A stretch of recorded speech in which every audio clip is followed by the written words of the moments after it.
Are you going places or left behind because you don't have a travel companion? Listen to how you can travel more independently.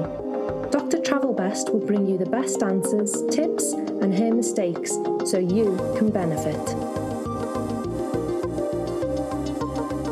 Welcome to Dr. Mary Travel Best's Independent Travel Guide. This is for women who are seeking new adventures through travel, maybe at a new stage in life, and need self-confidence to get going. I wrote and published the best-selling World's First Guide to Independent Travel. And since 1993, I've been preparing to guide you with your next travel experiences. Let's make your travel the very best. The second edition of the guide will be available in several months, so stay tuned. Our show notes are all available at Dr. Mary Travel Best at blogspot.com. In this episode, the FAQ is, should I check luggage or carry on? The destination is Disneyland, number 1, and the mistake is driving too fast on black ice. The travel tip is hang out with the locals. For the FAQ, Carol, a friend, asks, should I check luggage or carry on? This is an ongoing question, and it depends on the trip and your preference. When flying Southwest Airlines, it's not such a concern because you do get 2 free luggage items currently. The third one is expensive. More and more, airlines are making more money on luggage. With certain low-cost and budget airlines, you must pay an extra fee to carry on a backpack. So I suggest carrying on a personal item. You can pack a lot in a personal item, but it takes some preparation. And I was able to pack a lot when I used travel cubes and a carrier bag of the exact dimensions for a personal item on my airline. And I found that those packing cubes, they helped me to organize, so I just wore my heavy clothing items. My suggestion is to carry on whenever possible in general. This leads to a faster arrival at your destination, and if you need it while in transit, you have it immediately. Never check your car keys or your medicine. For some travel, it's better to greet your baggage at the terminal for an easier trip through security, and you don't need to fight for overhead bin space. So now on to the destination. We're going to talk about Disneyland, Part 1. This is Anaheim, California. What's not to like about Disneyland? We'll cover this in 2 episodes. The second episode is next week, and that'll be about California Adventure. So here's what you need for a fun, independent Disney experience. You need to plan your trip, especially for the rides that require a fast pass. So first, get a map of the park and the parking lots. To do that, you should download the app. Second, check the calendar and schedule for the open and close times to find out which are the busy and blackout days and avoid them. For example, don't go on weekends or in the summer if you don't have to. When are the best days to go? Well, my favorites are birthdays because you get a special pin to wear, plus special holidays. And Christmas is a treat because families are all around. So the spirit is very joyful and respectful. Halloween is a spooky time and the rides are dressed up. You ask, are the new Star Wars rides worth it? Well, if you are a Star Wars fan, of course they are. If you're not a fan, then go on the other rides first and enjoy the park early.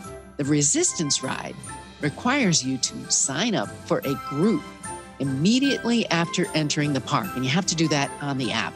So not everyone is going to get in this ride. There are a limited number of groups guaranteed to get in each day. For some rides, like the new Star Wars ride, you can ride single as an independent traveler and save a lot of time. So that's a good part of solo travel. Some rides had a wait of 75 to 90 minutes, so you must decide if you want to wait. I'm going to share some of my favorite rides here. First, it's A Small World. It's a traveler's pleasure ride. It's fun for anyone who likes to see different cultures, and the music is so easy to sing to. If you've never been to this ride, go there first. It was first introduced at the New York World's Fair in 1964, and I've loved it since. The second ride I like is the Nemo ride. You'll be underwater in a submarine, and the views are fresh. I liked the 3D images of the scuba divers and fish in Disney style. If you're claustrophobic, skip this one. It's also for the able-bodied only. There is no single rider line here. You do sit on tiny seats and look through a porthole. So the next ride is Pirates of the Caribbean. You're always going to have fun with that one. And after that, the Jungle Cruise, if you want some silly laughs. I like going over to Tom Sawyer Island. It's right in the middle. You can have some fun outdoor activities like walking over bridges and through caves. And the last ride I want to talk about is the train ride that goes all the way around the park. It's one of my favorites because you can get on and get off whenever you see something you like. It makes several stops and goes right through some exhibits too. Now for the food, the long lines can be a big challenge. Look up the rules on what you can and can't bring in yourself, and then find some relaxing meals in Fantasyland at the River Bell Terrace. I had the trout, and this was good with excellent service. So stay for the evening events if you can. Phantasma is a takeoff on Fantasia, the movie, and a display at dark over water. After this, the fireworks were icing on the cake. Check the Disneyland app to find out the daily schedules. And remember, you can Uber or Lyft to Disneyland from wherever you're staying, so you don't have to handle the parking challenge either.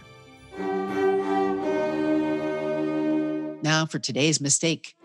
Driving too fast on ice, black ice.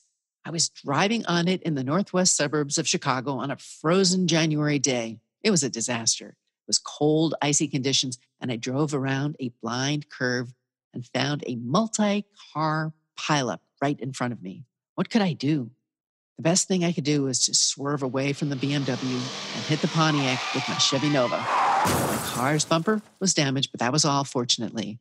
Then I quickly started my car and moved off the road out of the way, and I avoided the next driver hitting my car.